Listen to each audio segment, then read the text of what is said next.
Hello, everybody, and welcome back to Mastercrafted. This week, we are going to be talking about the upcoming Wyohammer GT. It is our first GT that we're having here in Laramie. We're going to go over all of the missions, the terrain layouts, and then you guys are going to get lucky, get a little bit of sneak peek into Phil's list and what he's bringing. Get an insight into how to maybe defeat him if you are unfortunate enough to get paired across from that kind man. Phil, how you feeling about this weekend?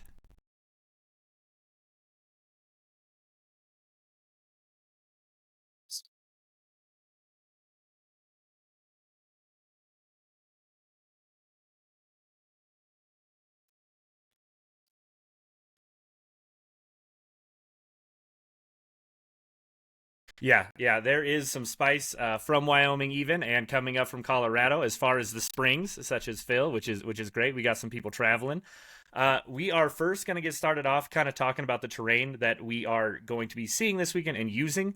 The big thing for those of you who are in this area, there's a lot of you who are kind of newer to competitive. The one thing I would really like to stress to you guys is getting practice on layouts 1, 2, 4, and 6.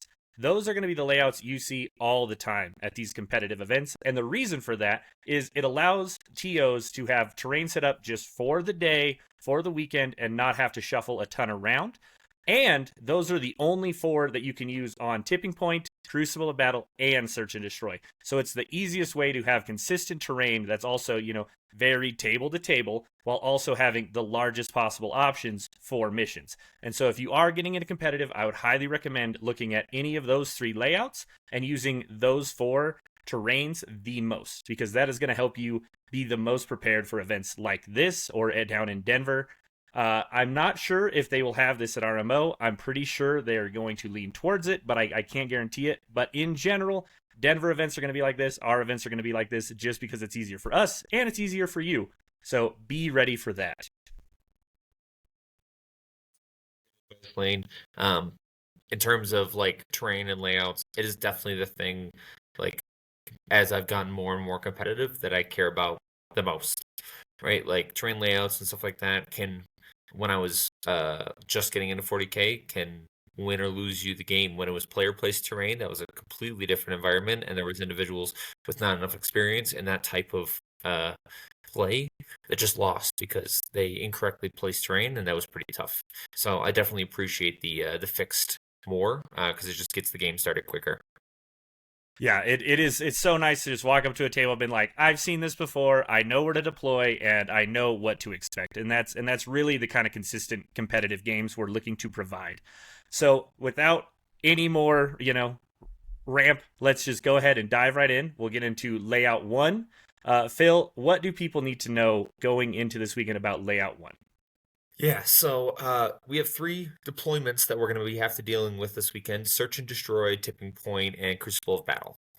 They all accommodate certain things depending on army skill. The one thing I will say is um, this middle L that everyone has access to on both sides. I like to call it a staging L, right? Like I'm putting my fights first unit in there. I'm putting like my combat with advance and charge. It is an area that can be threatened very easily in terms of you can get into your opponent's deployment zone, you can get into your opponent's L, you can get onto their home objective even. So if you're fully behind this terrain, you are relatively safe. But if you're in this terrain, it's important to note that these blue areas are 2-inch walls. So unless you're fully obscured and you're inside this terrain, there is a possibility that you can be seen. But if you're 1.1 off the wall, you can't be seen. It means they have to charge all the way around. And if this unit's like fight's first unit, it gets even scarier because maybe you're not able to get everything into this unit and then they just turn around and crack you back. So this initial L is I compare it a lot to chess, right? Like that's my staging area. I'm pushing my pawns up there, or I'm pushing up my like units that I'm looking to punch out with. The second thing is inside our deployment zone. Doesn't matter which deployment we have. This back um, L can be very difficult to crack into. Um, both pieces of terrain have edge control in terms of you have to come all the way around to shoot into it, and they would do the same thing. I would do the same thing of being 1.1 off the walls. I would make you come all the way around, and then this little corner right between the two pieces of terrain where they meet, right? That is a dangerous area because all it takes is, let's say, fire prisms or gladiator lancers. They just poke out to the other side, and now they're shooting down the middle. They're shooting potentially onto your natural. Like, there is a lot of angles, and they can be very, very safe until they decide to push out and shoot down into those areas. So that for shooting armies like Ironstorm, like Gladius, like even Genestealer Cult with Final Day, like all the amount of Ridge Runners I have, I can be very, very safe and then poke out and then go from there. Our two 2-inch sections on the top and bottom of this terrain, super impactful as well. We can stage really well in that area with a rapid ingress, with even a deep strike, or just with units that we're looking to leapfrog into either our opponent's natural or their home objective. We can stage in those areas really, really well and use them to press forward. Especially if we're behind that terrain, it can be very, very difficult to root that out because you have to come all the way out, all the way around to hit those units. And if they're not necessarily worth it, and then the trade comes back of you losing that Lancer or that big brick of whatever, it can be a lot tougher to root them out. So this terrain layout is very interesting in the terms of it does offer a lot, but you will notice that that middle objective is pretty exposed. So if you don't have low knot, you don't have sticky, you don't have ways to get on that objective after the shooting phase, you could be in a position where you are struggling to hold that middle objective, or you give up on it altogether, which there are some missions, which we'll talk about in a bit. There are some missions that it's just like, it's not worth it. Just shoot whatever's on there, kill it, and focus on controlling your natural. Yeah, that is great advice. You know, one of the ways I always look at a layout one is that middle L is just one of the best staging points for any melee army. But layout one is also one of the layouts that has the most long and wide open shooting lanes of any of the layouts at the same time. It really does allow you to, you know, maybe throw Caladius or a Repulsor Executioner and just take it around that edge and just say, I'm going to hold this, and you don't have anything that can counter it. But at the same time, melee armies can jam everything into that center L and be like, well, are you ready? Because we're about to run through all these walls and just be right up in your lines. And I think that's one of the things that makes layout one so dynamic when it comes to playing on it, and regardless of mission too. I mean, you really can just kind of abuse those same things every single time. You ready to go layout two? Yeah, let's keep it rolling. All right, well, I'll get started on layout two. We talked about shooting lanes before. This is definitely an interesting one because, like Lane was saying, these are preset. So you don't know which mission you're getting with which terrain layout until you walk up to the table.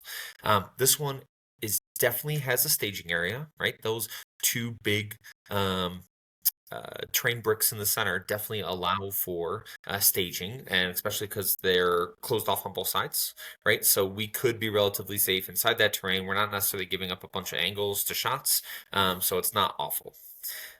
But once again, this middle area is so open. It is very easy to get after, especially with mobile armies. You can do it from your deployment zone. You can do it from taking your edges, but it depends on army, right? So my Genestealer Cult, especially in this layout, love running the edges, right? Because I can still shoot the middle, and I can pressure your natural off running edges on either side, right? So with my scout moves, with the Ridge Runners moves, with like rapid ingress and deep strike and the rock grinders, it's just like it can be a lot for certain armies that can't chase down multiple targets. So this attachment is really interesting, or this layout is really interesting. I would say your home objective is probably one of the safest because there's no L that's nearby that can reasonably get into it. If you look on the bottom and top in the middle, right? That's the staging area that allows you to get onto someone's home objective. And believe it or not, it's not the actual terrain. The staging area for this is behind that 2-inch wall that's slightly separate, right? That 2-inch wall is, if we stand directly behind it, is a threatening area, but the problem is, once again, that exposes us to shooting from the opposite side. So if we are going to place there, if we are going to stage there, it is not as safe as like we just saw in layout one, to get after someone's home objective. Now, to get onto someone's natural, that is definitely doable, because we can stage and the wall is facing the right way to attack the natural, but it is not facing the right way to attack the home. So you have to be cognizant of where you're going to apply pressure with this layout, because it is very interesting, but it is that middle, once again, so open. You cannot put anything out there that you're not willing to die, because people will go for it and kill it. So if you have sticky, great. Lone op, great too. If you got both, even better. But you have to have a plan to go out there for area denial, for locusts, for secure no man's land. Even like if I'm getting out on that middle objective, you got to be prepared, like with what you're going to do it with. Yeah, that is very true. I think of all of the layouts and missions we're going to see this weekend in general, this one is going to be the toughest for melee armies in general. It's so hard to go stand on any of these points for most of the missions. It is very easy to peek one corner or the other and just be like, well, I see you, or have something that's staged relatively nearby that can still at least go deny. It is very open. This doesn't have quite the same strengths as Layout 1 for melee armies to really be aggressive, say, I can threaten your home, I can threaten your natural, and I'm still just staged in the same spot. This one, like Phil was saying, playing the edges is super important. You want to maybe pick one edge or the other to really be like, this is, my long-term game plan, while still being able to contest the other one as well as the center. Yeah, for sure. Okay, which one's next? Layout 4? Layout 4, yep. The last one we will be seeing this weekend. Yep. Okay, Lane, why don't you get us started on this one? Yeah, for sure. So this one is a little bit less long shooty lanes, but the center objective on this one is still absolutely horrible to stand on, and probably the worst one to stand on, even compared to Layout 2, right? We said, there's a lot of strengths for shooting armies on that previous layout, because you can see most of the objectives from one point or another. This one, the center is the only one that's hyper exposed. You can a lot more easily hold your naturals on this layout. So it's not going to be quite as hard to go, okay, well, I know I can at least get that extra, those extra points, but there's still some things that allow your opponent to stage fairly closely, unless we're playing, maybe search and destroy. It's going to be a little bit farther back and closer to that, the bottom right or the top left L towards those corners. It might be even easier to hold there, but in general, it's going to be most of the way across those ruins, and they can get to them. The big things about this one is, like Phil was saying the last one, you can definitely, it's still kind of the same principles about kind of running the edges. Works fairly well on these, starting, we'll say in the bottom left corner. If you can jump the gap and get across to that bottom right L, you make the corner, you now have an easier time controlling that side of the board. And that's one of those things to really be cognizant of. Sometimes naturals are easy to get to and hold early, but some armies have enough speed and enough pressure that you can go, okay, well, I know they're going to come after my natural. I need to be ready to, spin cycle. We're going to go to their natural instead, and we're just going to hold the board the other way, because that's easier for this matchup.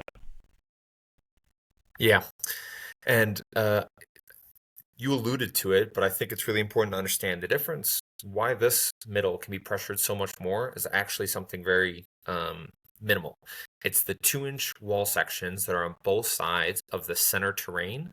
So because those are 2-inch walls, that means your monsters, that means your vehicles, that means, big bugs, anything can walk over those, and they can stage directly behind it. So compared to Layout 2, which had a full ruin that your monsters, vehicles, all that stuff can't go through, in Layout 4, you now have access to that center terrain, and you can go over it with, just some vehicles, 10, 12-inch move, and then do your charge, and now you have a vehicle with maybe like 5 guys inside attacking the center.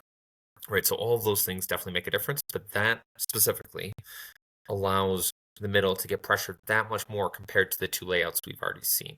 Right, so layout 1, it does allow pressure, but I would definitely say it comes more often from infantry that are staging up inside those L's because they're popping through the walls there. Layout 2, pressure is going to be the toughest, right? Because to get anything out there, really, it's going to take a lot of work. Either a very, very, very, very mobile unit, that's a vehicle or monster, or it's going to be infantry going through that wall to try to get onto the center to go do whatever it is that they need to do. So each of those make a difference, but in this one specifically, that is why the center can be pushed the most because you have almost every option. Yeah, it definitely has a lot more aggressive stage points on this map, and it does allow you to just boom, pop out, be right there, be in the open, and get lines of sight or charge anything you really need to. Yeah. Yeah. Okay. Well, that's all the layouts, Lane. Let's go over the missions. Sounds great. All right, so the first mission people are going to be seeing this weekend is Mission A. It is Take and Hold, Raise Banners, Tipping Point. So, classic Warhammer, Take and Hold, hold 1, hold 2, hold 3, 5, 10, and 15. Those are the primary points, as well as for secondary, you get the nice added bonus of the special rule that is Raise Banners, which just means I ended a turn with a battle line unit standing on an objective. You can only score it once per objective and only once per game. So, it's not going to stack a ton. In general, you're probably going to get about 3, maybe 4 points from this, as long as you have battle lines. Some people aren't as fortunate to have a lot of good battle line units, but for the most part, it should be pretty attainable to get those few extra points, and just something to think about as you're playing. And that one extra point of, okay, well, maybe if I go do an action with this guy on their home, or their natural, early, get that extra point because you don't think you'll get it later, could make a difference. Going next on that mission, we are going to talk a little bit about, early versus second. Phil, do you want to talk about the advantages? In general, it's across the board. Most missions, you are benefited by going second, but let's talk about this one specifically first. Yeah, Take and Hold's an interesting one because I would say it can be one of the more even. It's okay. It's not bad. It's pretty apparent in terms of what we need to do, but the turn 5 swing can be a lot.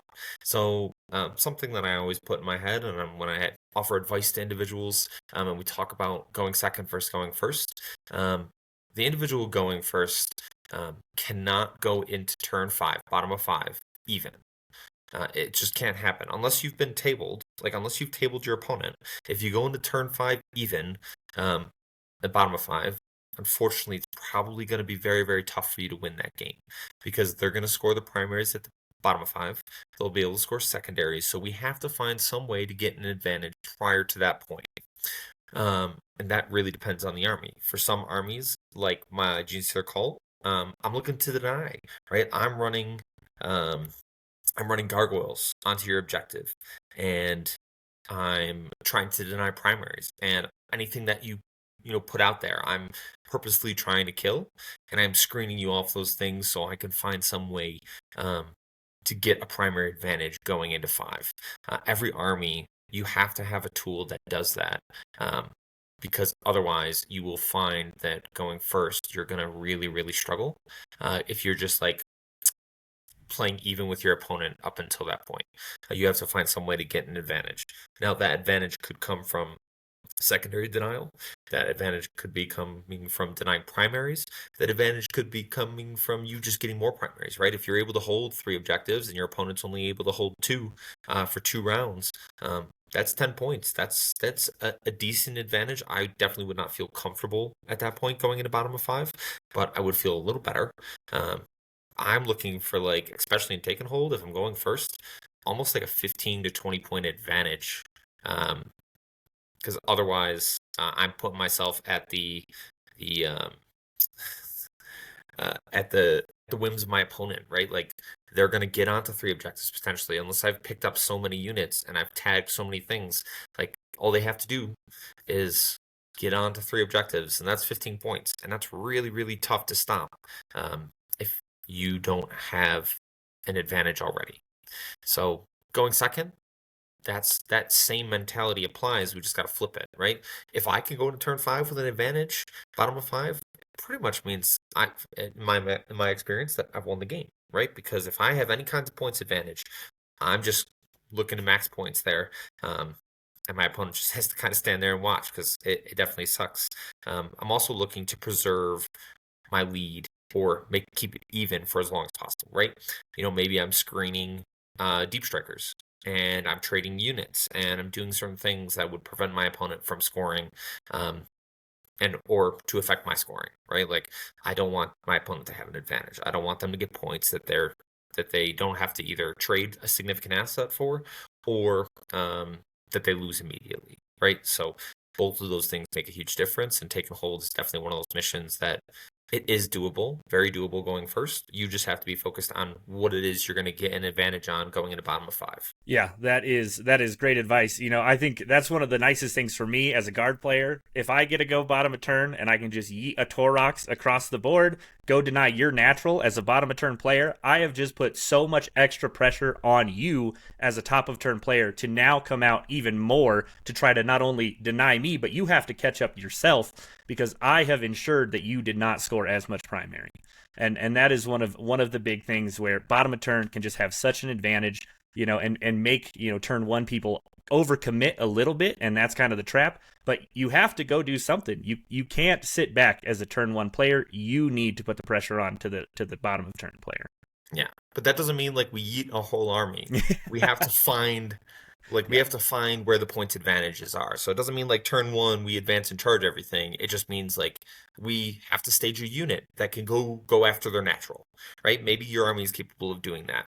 Or it's like, okay, well, I want to cage him, right? I'm gonna uh scout and advance, and I'm going to tie him up so they don't score because I'm going to cage up these 3 units that I know he's trying to get onto his natural to prevent him from scoring turn one. That is what we're looking for, and you have to identify when you're list building what units you're going to use to go do that. Yeah, that is a great point. A lot of this stuff. We're only a couple days from the tournament, but it is one of those things. Maybe you're listening to this and you go, "Oh man, maybe I should include an infiltrate unit that can go jail something."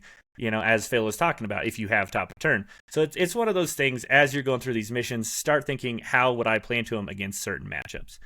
All right. Let's go ahead and move on. Next, we'll have Mission J, which is Linchpin, raise banners again, and this one will be on Search and Destroy. So Linchpin is an interesting mission. It is one of the few that if you don't hold your home, you are negatively impacted in terms of the point scoring you get from all your other objectives. So if we don't control our home,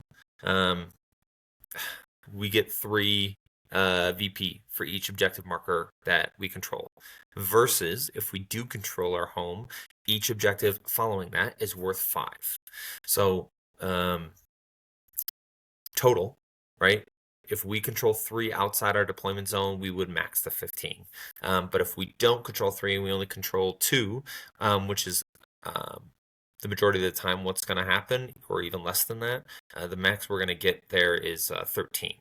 Linchpin is definitely an interesting mission because you will notice that it is quite easy for some armies, bottom of 5, to get that 15 points. And now we've seen 2, right? Linchpin and Taking Taking hold. Hold. So both of those, it is relatively easy to score 15 points in bottom of 5. So that means you as a first player need to be super cognizant of that, right? We want to keep them on 8 for as long as possible. If we can get them down to 3, even better. Like if I can knock you off an objective one time, right? Like if I can get you off an objective and I'm going first, turn 1, and I can keep you at 3, that would be great. If I can do it turn 2, right? Like turn 2, I stage all my stuff, or turn 1, I stage all my stuff, and then turn 2, I go after your natural, and you don't put anything out in the middle because you're not ready to trade yet, and I'm able to get you on 3. Like that is the advantages that we're talking about, because you cannot rely on secondaries. You cannot rely on just like, oh, my opponent being like less skilled, right? We have to find those advantages that are within our control to go after. So Linchpin, definitely an important one. Linchpin is definitely one of those things that if you're not super cognizant of, you will get to the bottom of 5 and be like, oh, the score's tied, but I just went, and now you have a full turn. Can't allow that to happen. You have to find ways to get that 10, like in this mission, depending on the army that you're playing into, a 15-point advantage. Like that's the bare minimum going into bottom of 5 that you need to have.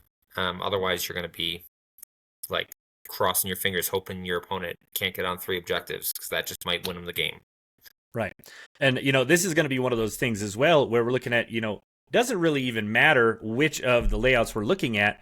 This is going to make people go, oh, I could go for your natural, but I could shoot for your home. And if I control your home, at most, if you hold 2 others, you get 6 primary. I don't care. Whereas if you go after that natural and they're able to pick up maybe your natural or the middle at some point, they're getting 8. So it really does incentivize more of that, that decision point. Which way should I swing? Maybe go for the home. But, maybe your opponent is doing what they should and protecting their home because it's linchpin. So, that's just one of those extra layers to think about on your decision making and kind of which path you're taking across the board. Absolutely. Okay. All right. We will move on to the last mission of day 1, which is mission N. It is the Ritual, Swift Action, and it is on Crucible of Battle.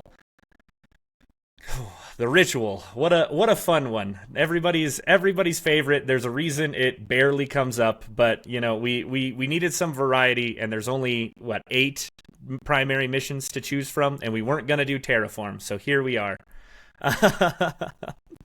So the Ritual, starting round 1, you can move a unit and have them perform the action of creating an objective. It has to be at least 12. It has to be exactly 12 away from the center objective, which is the only no man's land objective that you have at the start of the game.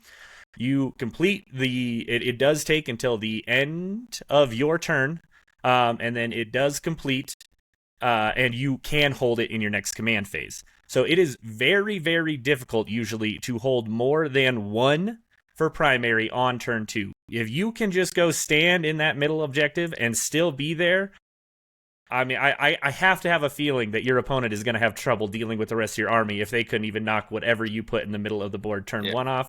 But, in general, don't use that as a plan. Don't just go, I'm going to throw everything out here turn 1 on the center point. But in general, it's not even usually worth going out to stand there unless you have something, that you needed to do a cleanse or, extend battle lines, a secondary like that forces you out there. You're both going to be short on primary, so there's no reason to just try to hold it if you know you can't. Yeah. This is the first action primary that we have in this mission pack. So that is another thing to be super cognizant of, that it means that almost every turn, not even counting the secondary missions that you're going to have, you're going to have to do actions that are going to count for, your units are going to have to be allocated to actions on top of the actions that you're already trying to do for secondaries, and you won't even have access to 2 no man's land objectives turn 1, right? Like potentially, which means stuff like cleanse, stuff like secure, right? Like all those things that definitely matter. You're gonna have to think differently about those things. And if I was in a situation, depending on like the opponent that I'm playing and the amount of CP generation that I have, right? I'm running acolytes with mining weapons, which when they're on objectives, I roll and get an additional CP. I'm either looking to cycle those objectives early, which is something we'll talk about at the end, because I think it's an important piece of advice. But there are so many times where you are super cognizant of your CP and you're like, oh, this secondary is awful, but I don't want to spend the CP to cycle it. It's like, no, in close games, that could be the difference between winning and losing. And cycling a bad secondary is super important, especially in a mission like this where you're like, man, I'm already being asked to do another action on top of things that I'm already trying to do with secondaries, and you may just want to get rid of it. But every turn, especially for the first potentially 2 to 3, usually my number is 3. I can put out 3 objectives, and I do the pre-measure like before. Like I've done it so many times, I know exactly where I'm putting these on these layouts, but I'm putting 3 objectives all within relatively close proximity of each other, because I'm just setting up like a castle sometimes where it's just like I'm controlling these 3. They are protected. You are not getting to them without having to charge through a significant chunk of my army.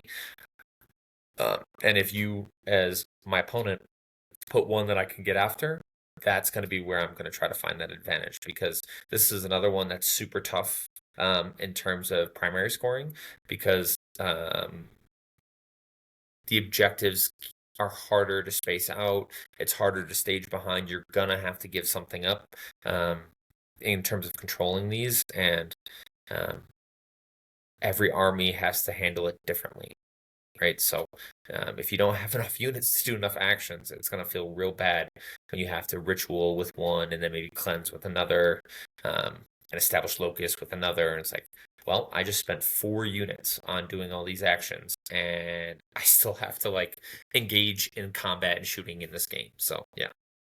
Yeah, it definitely can be a challenge, but that's one of those things, especially at least for the first 2 to 3 turns, probably even the third turn. I would recommend you need to at least generate another objective. Have at least 3 that you have done yourself to make sure that, end of the game, there's 3 that are on your side of the board and they're easier to hold.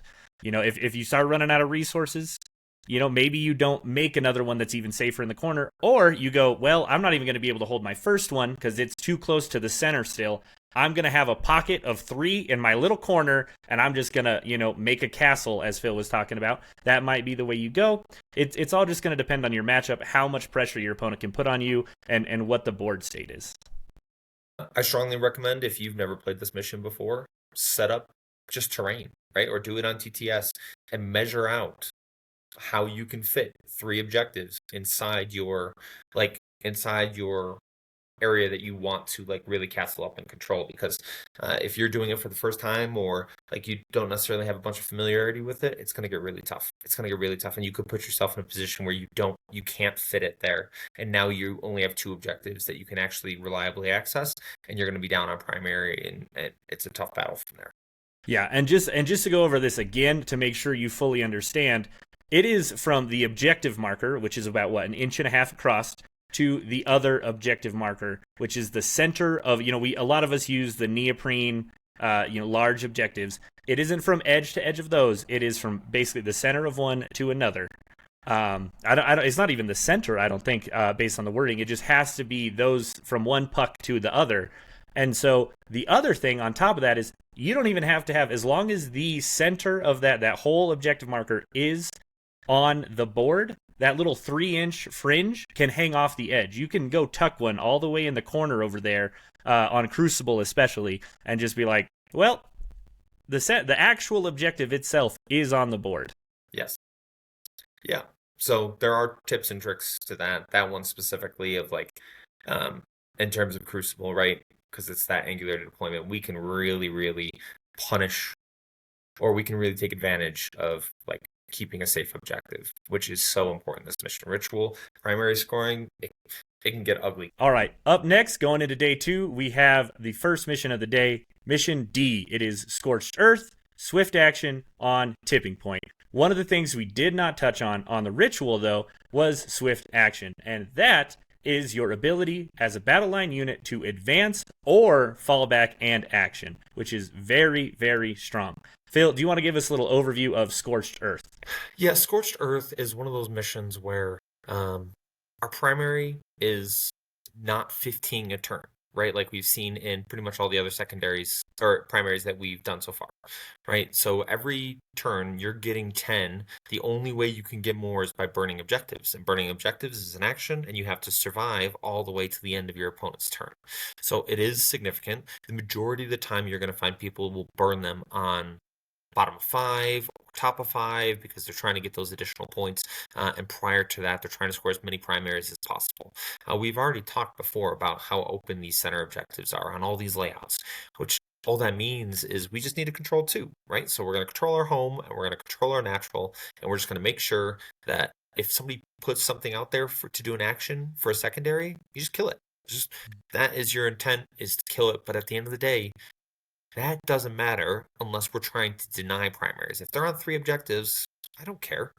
If they go out to the middle and they start to burn it, like, okay, now I may shoot you off it. Now I may put an asset out there. But that goes both ways. So you, as a player, are like, well, I want to bait them out to come deal with this like bullshit unit.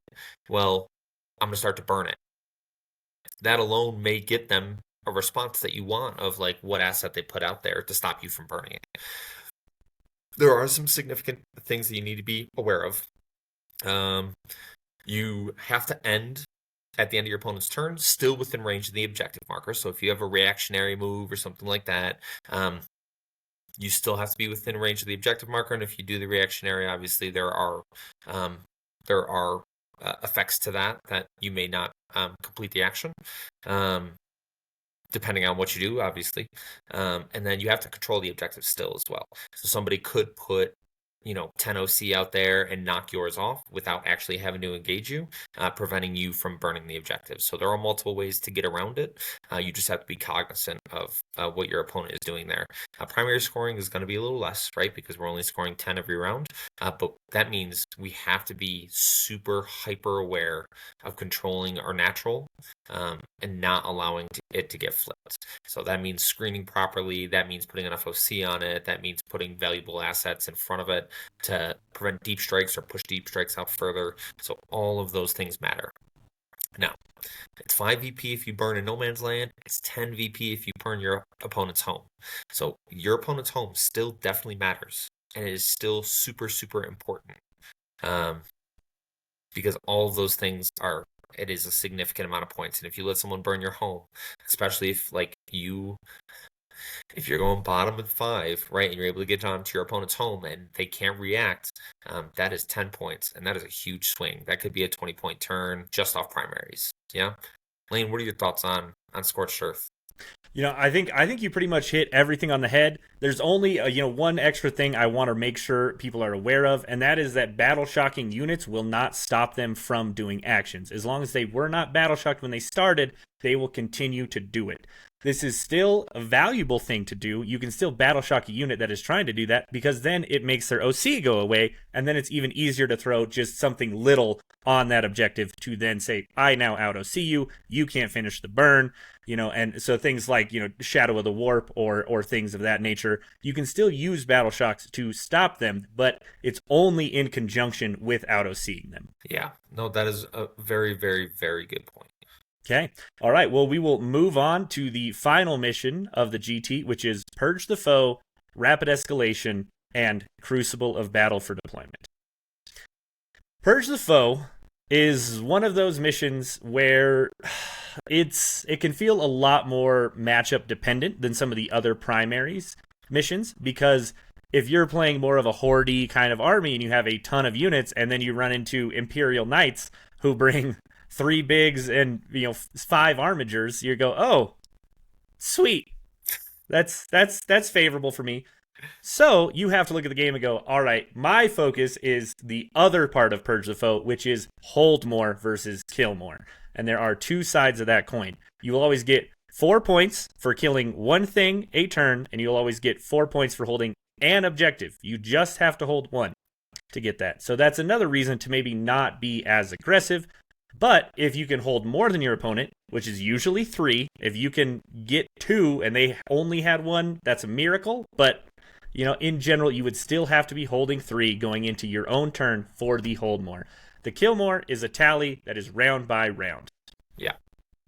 Yeah, and that is a very tough mission for certain armies. My Genestealer cult, we give up kill more every round, pretty much. Like, I have to be super cognizant and super careful, because Purge is not fun for my multiple unit MSU super weak Genestealer cult. Because usually when I put a unit out there, that unit dies. And there are some other armies, Tau Auxiliary Cadre don't like it because they have so many little scoring units. Guard can not be a fan sometimes because it's just like you have so many things. Let's say it's Vanguard Nids, or I think some other armies that really, really don't like it. Probably like Votan, not a huge fan because they're running all the little tanks and the 5-mans and like any of those super heavy unit, multiple units over like that 10-12 mark. If they're running into 14-16, it's like, oh yeah, so they're trading all the time, and that's their whole job. Of I have to give something up, or I have to give multiple units up, and we're going to give up Purge. Now, we've talked about this before when we did the recap after the RTT. I played into John in Purge, and we were both armies that didn't like Purge the Foe. We did not like it, and we played like it as well. We were super, super cagey. We were only trying to either find an opportunity to affect hold more for our opponent, or we were trying to just trade singular units so we never gave up kill more. And then waiting for that one opportunity or two opportunities where we take advantage of the game to try to get kill more. But if you're going second, this is, I would say, one of, if not the best mission to go second on, because you know the amount of units that have died, so you know how many you need to kill to get more. And on bottom of 5, you know how many objectives you need to be on for hold more. So it's just like, well, I'm maxing it out, right? I'm getting max points bottom of 5 for hold more, for kill more, for kill one, for kill more, right? So I know exactly what's going on, but then that benefit trickles down to all the previous rounds, especially for kill more, because you know how many units have been killed by your opponent, and the only stipulation is like, do they kill something in an ongoing combat, or do they kill something with an Overwatch, right? Like, you pretty much have the number, so you can actually go after it and be like, nope, I know I need to kill 4 units, so I'm gonna line up these 4 units. I'm gonna make sure I put, like when we talked to Nick, I over commit to each one of those. That way I know it dies. That way I know I get the points for it, and then we go forward with the win, right? So Purge the Foe is my least favorite mission to go first in. It's by far. Like, I will take any of these other ones. Purge the Foe, I hate it because that turn 2 advantage, and because they know that number is very, very tough. Yeah, it definitely can be very problematic, especially for armies like GSC, as Phil was saying. The only way I've really felt, in certain matchups, like into Knights or something, where you're like, I can only do so much. I feel like the best thing I've found to do is be like, I'm going to have a push turn. I'm going to go put so much on that middle objective and my natural, and maybe deny your own, theirs as well, and be like, I'm at least going to get a hold more here. You're doing this still very late as a top of turn player. You were just trying to do as Phil was talking about, right? Only give up one thing while still getting one yourself, and try to minimize that. But at a certain point, as a top of turn player, you need to go make a move to try to maybe get one round where your whole army comes out, it hits hard. You know you're going to give up kill more to your opponent because your whole army was out there, but you can hopefully still hold on to hold more, and maybe you have done enough damage to your opponent that you can kind of keep snowballing into the late game and keep killing them or out holding their objectives. Yeah. No, that's a very good point, Lane. All right, we've gone over the tournament pack. We've gone over the terrain. I think we're ready to go this weekend, yeah? Yeah, I think it's going to be a blast. I'm excited for everybody to come to Laramie's first GT. There's going to be plenty more to come, and there's some spice out there amongst the competitors. So we'll see who comes out on top this weekend. Yeah, I can't wait. All right. Well, we were thinking about maybe going over some lists, but I mean, we're running long. It's been a great breakdown. I think we'll just wrap it up here. Don't forget, everybody, that victory isn't given, it's forged, and we will see you next time here on Master Crafted.